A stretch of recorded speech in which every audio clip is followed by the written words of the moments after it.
15 अगस्त 1947, जी हाँ, हमारा स्वतंत्रता दिवस। और इस दिन का एक बहुत बड़ा इतिहास रहा है। और क्योंकि इतिहास है तो अपने आप में वो काफ़ी ऐतिहासिक भी है, जिसको हमें जानना बेहद ज़रूरी है। भारत 15 अगस्त 1947 को आज़ाद हुआ गुलामी और दास्ता की जंजीरों से।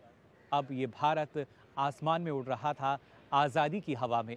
लेकिन इस दौरान अगर देखा जाए, ना जाने कितनी ही कुर्बानियाँ दी गईं।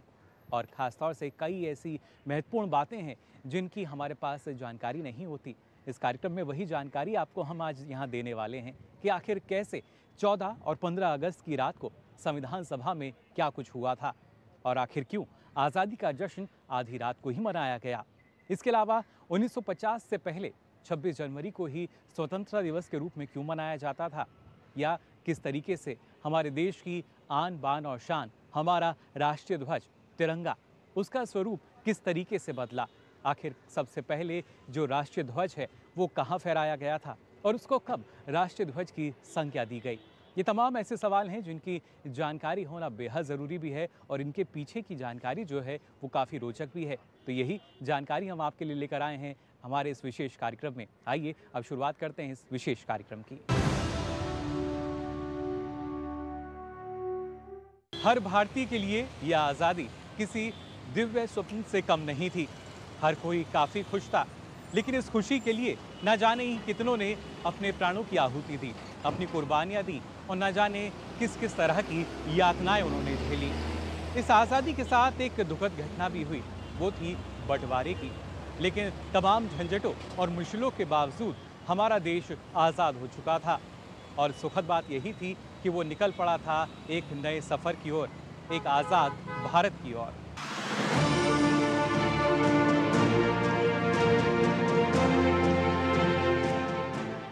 15 अगस्त 1947 को भारत आजाद हो गया, लेकिन स्वाभिमानी और देशभक्त भारतीयों ने तो अपना स्वतंत्रता दिवस 17 साल पहले से मनाना शुरू कर दिया था, जब दिसंबर 1929 में लाहौर अधिवेशन में पूर्ण स्वराज्य की घोषणा की गई थी और जनवरी 1930 के पहले सप्ताह में प्रस्ताव पारित कर 26 जनवरी 1930 को देश भर में पूर्ण स्वराज्य यानी पूर्ण स्वतंत्रता दिवस के रूप में मनाने का आह्वान किया था।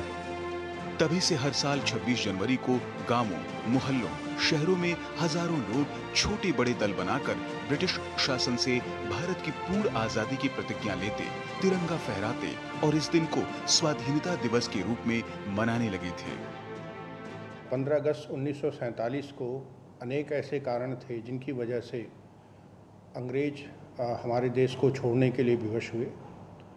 उसमें सबसे बड़ा और महत्वपूर्ण कारण था हमारी देश की जनता का जन आंदोलन महात्मा गांधी जी के नेतृत्व में, और संभवतः वह जन आंदोलन पराकाष्ठा पर पहुंच गया था और अंग्रेज़ों के लिए मुश्किल हो रहा था कि वो देश की बागडोर को लंबे समय तक संभाल कर रखें।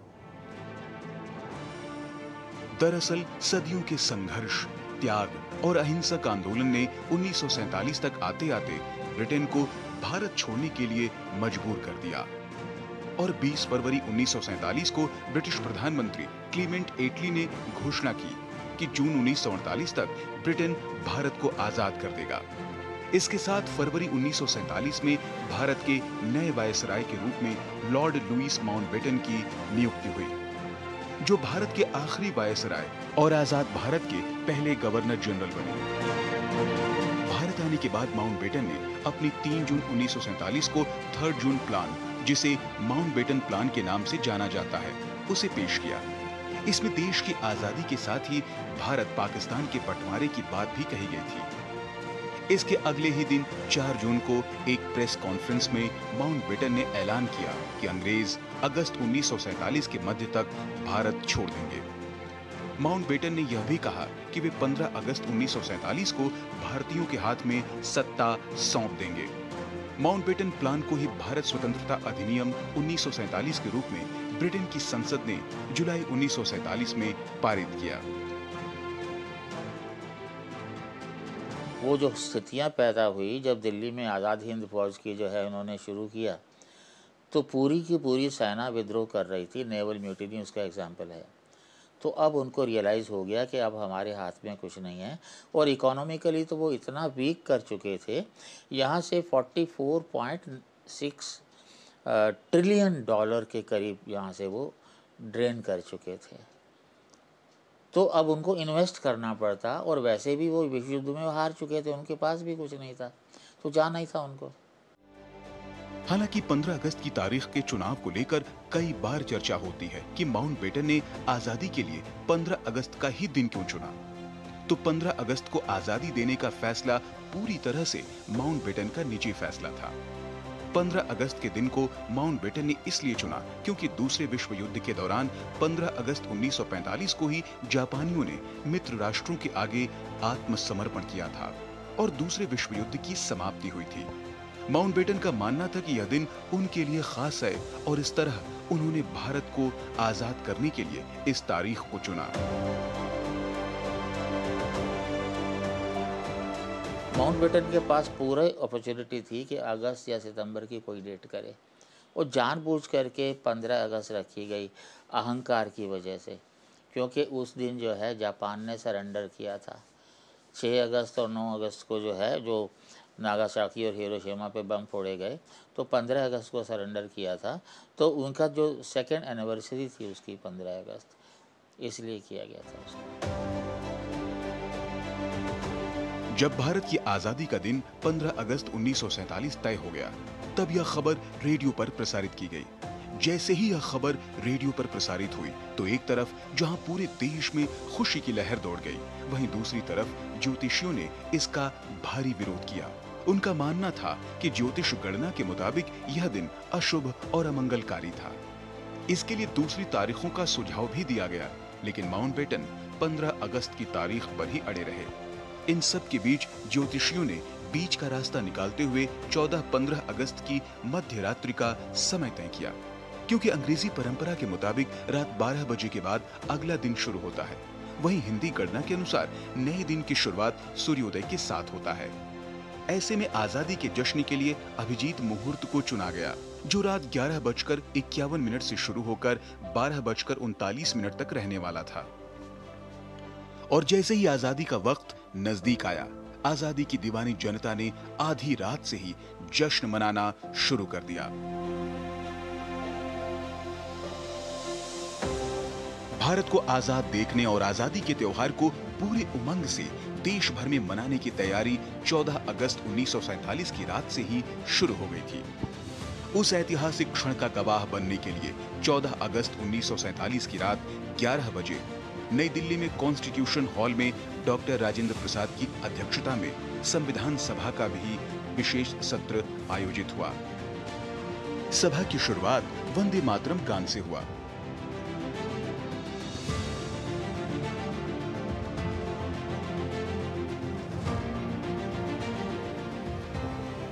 चौदह और 15 अगस्त की रात को ठीक 12 बजे, जब देश आजाद हो रहा था, संविधान सभा के सदस्यों ने आजाद भारत की सेवा और रक्षा के लिए एक प्रतिज्ञा की।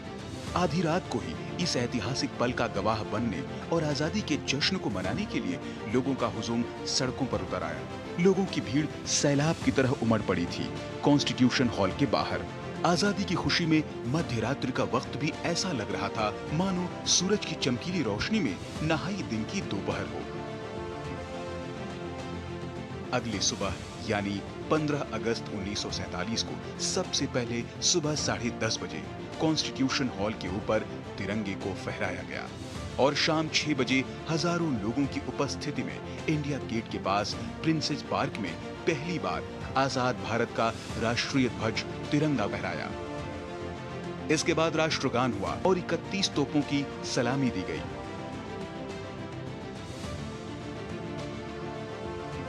वहीं लाल किले पर पहली बार 16 अगस्त 1947 को तिरंगा फहराया गया। इस तरह लाल किले पर आजाद भारत का पहला तिरंगा 16 अगस्त 1947 को फहराया गया।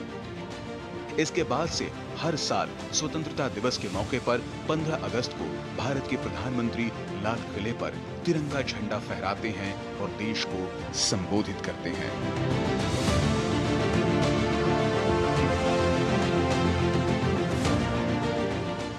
15 अगस्त 1947 को जब आज़ाद भारत का राष्ट्रीय ध्वज फहराया गया था तो हर भारतीय की रगों में सम्मान और गर्व की लहर दौड़ पड़ी थी।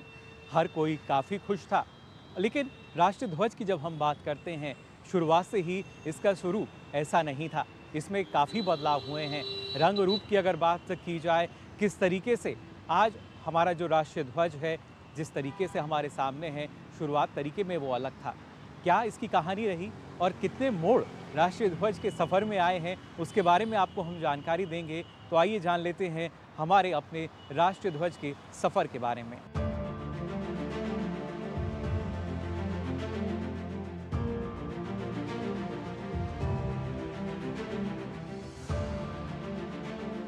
जिस झंडे के नीचे आज हम अपने आजाद भारत को देखते हैं और जिसको हम स्वतंत्र भारत के ऊपर लहराते हैं, वह मात्र 3 रंगों के कपड़े का एक टुकड़ा भर नहीं है, बल्कि यह हमारी गौरवशाली परंपरा, स्वाभिमान और अस्मिता की पहचान है।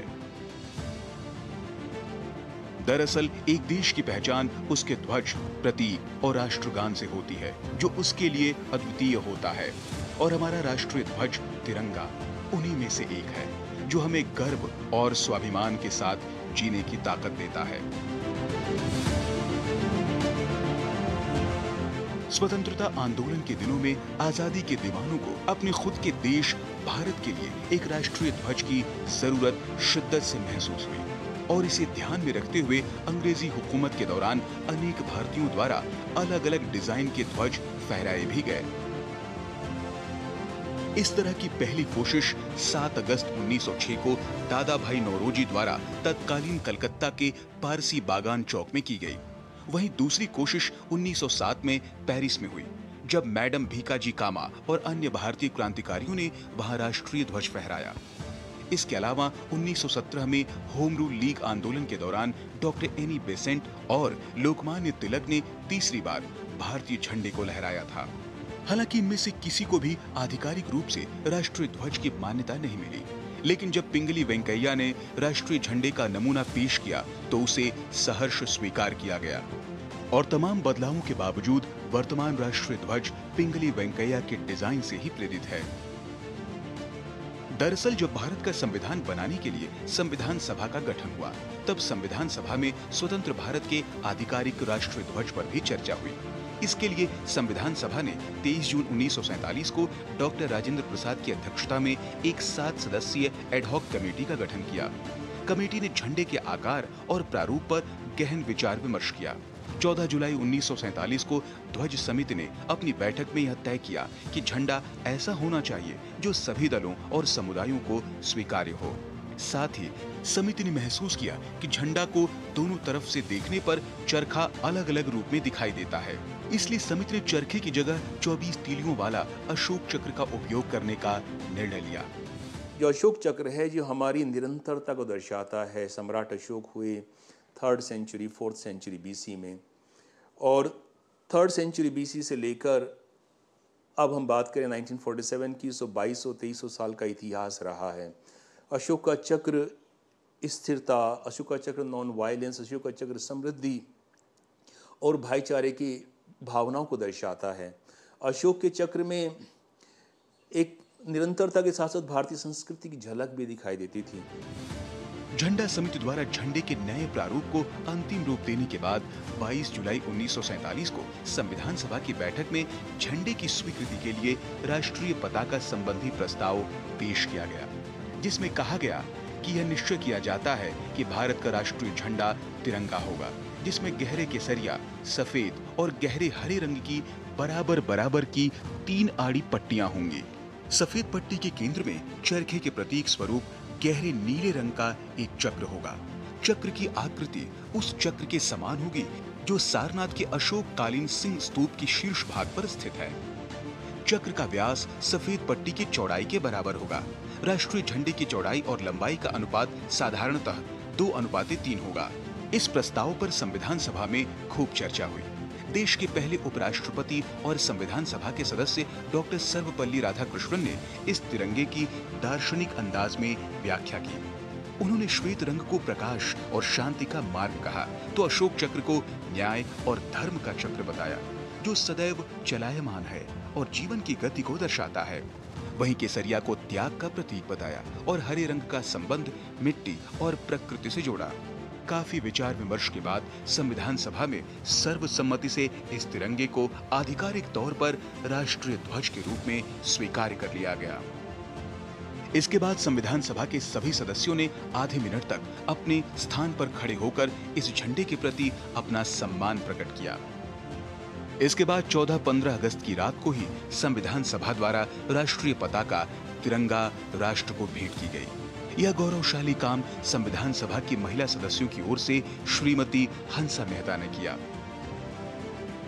In the absence of Srimati Sarojini Naidu, it is my proud privilege on behalf of women of India to present this flag to the nation through you. आजादी की पहली किरण के साथ ही 15 अगस्त 1947 को पहली बार एक स्वतंत्र देश के राष्ट्रीय ध्वज के रूप में इस तिरंगे को फहराया गया। इसके साथ ही 15 अगस्त 1947 को हमारी आजादी और हमारे देश की आजादी का प्रतीक बनने के साथ ही अनवरत फहराता हुआ यह पताका हमारी स्वतंत्रता और उन्नति का पथिक है।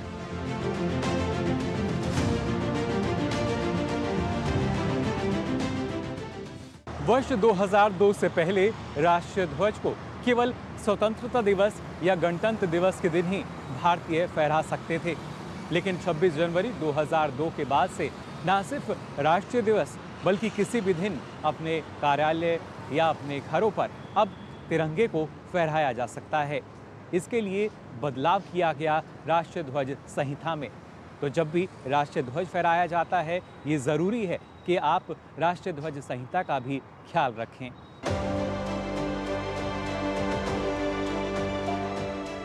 साल 2002 से पहले राष्ट्रीय ध्वज को फहराने की अनुमति आम लोगों को नहीं थी, लेकिन 2002 में भारतीय ध्वज संहिता में संशोधन के बाद भारत के आम लोगों को भी तिरंगा फहराने की अनुमति मिल गई। हालांकि राष्ट्रीय ध्वज के उपयोग और उसे फहराने को लेकर कुछ नियम बनाए गए हैं, जिसे तिरंगे को फहराते समय ध्यान में रखना बहुत जरूरी है, ताकि तिरंगे की शान में कोई कमी न आने पाए। भारतीय जो ध्वज संहिता 2002 है, इसने पहली बार भारत के आम नागरिकों को झंडा फहराने का अवसर प्रदान किया। इससे पहले कोई भी प्राइवेट सिटीजन राष्ट्रीय ध्वज का प्रयोग नहीं कर सकता था अपने घर में या अपने ऑफिस में। तो सबसे पहली बार हम कहते हैं जो डेमोक्रेटाइजेशन ऑफ फ्लैग हुआ है वो 2002 के फ्लैग कोड ने किया है। सुविधा के लिहाज से भारतीय राष्ट्रीय ध्वज संहिता 2002 को 3 भागों में बांटा गया है।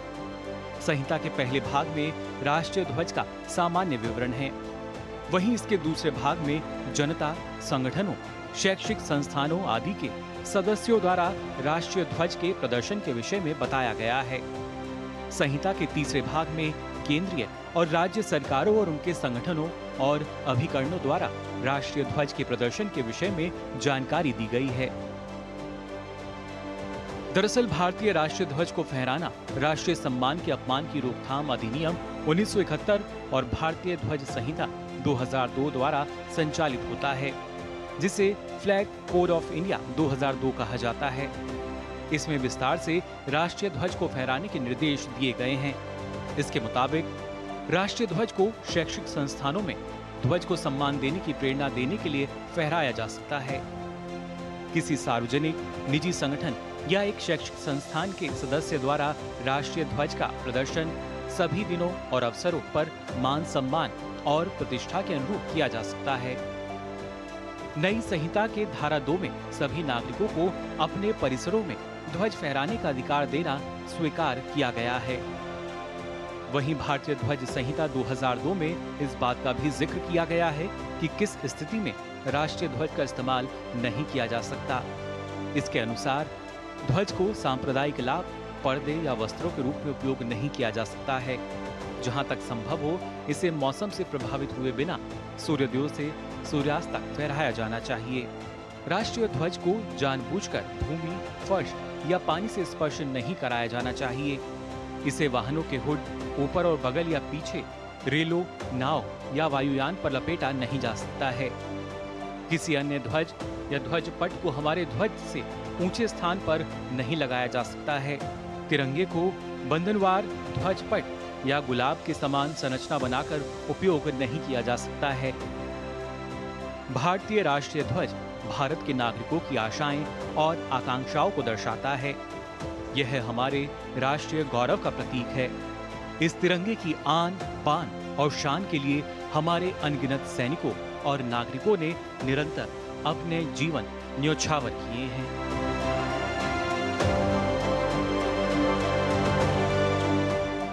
राष्ट्रीय ध्वज यानी हमारा तिरंगा हमारी अभिलाषाओं के विकास का प्रतीक है, आजादी के लिए किए गए हमारे संघर्षों का प्रतीक है और स्वतंत्रता संग्राम में इसी तिरंगे ने हम सभी को एक सूत्र में बांधा था और उसके बाद से ये लगातार हमारे देश की आन, बान और शान बना हुआ है।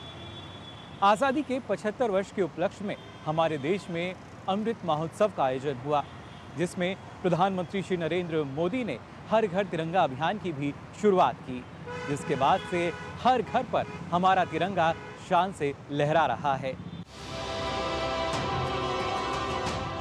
तिरंगा सिर्फ हमारा झंडा मात्र नहीं है, बल्कि यह हमारे देश का अभिमान है और हमारी संस्कृति की पहचान भी। यह वह चीज है जिसके पीछे हजारों कुर्बानियां हैं, जिसके साथ वीरता, त्याग और देशभक्ति की कहानियां और अनगिनत गाथाएं जुड़ी हैं। तिरंगे के इस अमर इतिहास और उसके साथ अपने संबंधों को प्रगाढ़ करने के साथ ही राष्ट्र निर्माण में देशवासियों की प्रतिबद्धता को दर्शाने के मकसद से ही प्रधानमंत्री नरेंद्र मोदी ने भारत के 75वें स्वतंत्रता दिवस के मौके पर आजादी का अमृत महोत्सव के तहत 2022 में हर घर तिरंगा अभियान का आह्वान किया था और प्रधानमंत्री नरेंद्र मोदी के आह्वान पर 13 से 15 अगस्त तक चले हर घर तिरंगा अभियान में देशवासियों ने बढ़ चढ़कर हिस्सा लिया। हमारे अस्तित्व, हमारी अस्मिता, इसकी पहचान भी इसी देश से है, इसी माटी से है और इस माटी से हमारे लगाव का प्रतीक तो राष्ट्रध्वज ही हो सकता है। तो ये अभियान बहुत अच्छा है। घरों घर इसमें तो इसकी भी जरूरत नहीं, पढ़ा लिखा हो, बहुत ऊंची उसकी प्लस दर्जे की पढ़ाई हो, ऐसा भी जरूरत नहीं है। कोई किसी भी आयु वर्ग का हो, किसी भी जाति, किसी भी धर्म का हो, हर नागरिक के मन में ये भावना होना चाहिए कि पहले राष्ट्र फिर हम। प्रधानमंत्री नरेंद्र मोदी ने तिरंगे के साथ देशवासियों के संबंध को और मजबूत करने के साथ ही राष्ट्रीय एकता की भावना को बढ़ाने के उद्देश्य से 28 जुलाई को मन की बात में एक बार फिर स्वतंत्रता दिवस के मौके पर हर घर तिरंगा अभियान से जुड़ने का आह्वान किया। प्रधानमंत्री ने युवाओं से अपील करते हुए कहा कि तिरंगे के साथ सेल्फी लेकर harghar-tiranga.com पर उसे अपलोड करें। 15 अगस्त आते आते घर में, दफ्तर में, कार में तिरंगा लगाने के लिए तरह तरह के प्रोडक्ट दिखने लगते हैं। कुछ लोग तो तिरंगा अपने दोस्तों पड़ोसियों को बांटते भी है। तिरंगे को लेकर ये उल्लास, ये उमंग हमें एक दूसरे से जोड़ती है। साथियों, पहले की तरह इस साल भी आप harghar-tiranga.com पर तिरंगे के साथ अपनी सेल्फी जरूर अपलोड करें। दरअसल हर घर तिरंगा अभियान का मुख्य उद्देश्य तिरंगे के साथ हमारे संबंध को बढ़ाने के साथ राष्ट्र निर्माण में हमारी प्रतिबद्धता को दर्शाना है। ये पहल लोगों के दिलों में देशभक्ति की भावना जागृत करने और भारत के राष्ट्रीय ध्वज के बारे में जागरूकता बढ़ाने के लिए की गई है।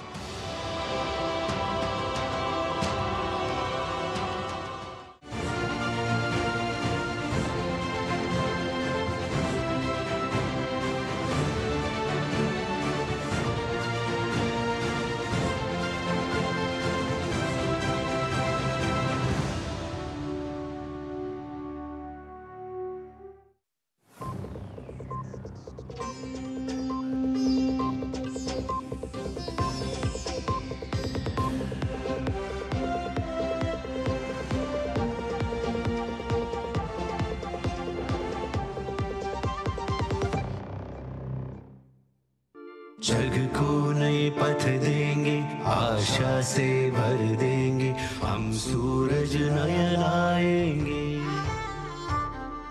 जग को नए पथ देंगे, आशा से भर देंगे, हम सूरज नयन आएंगे।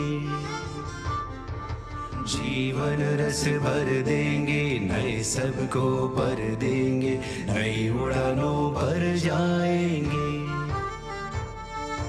नई रीति नई प्रीति देंगे, नई शक्ति नई रीति नई प्रीति देंगे, नई शक्ति हम सबको यूं साथ लेंगे।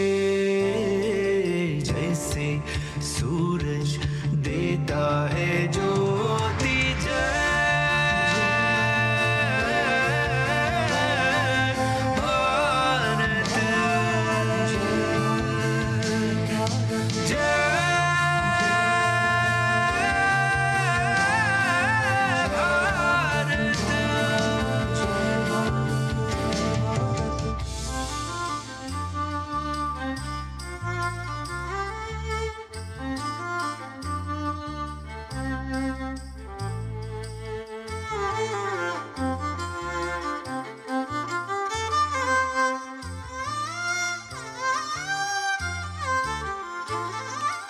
हम यूं आगे बढ़ेंगे, पीछे छूटे ना कोई, हम साथ सबके चलेंगे, जागेगी शक्ति सोई।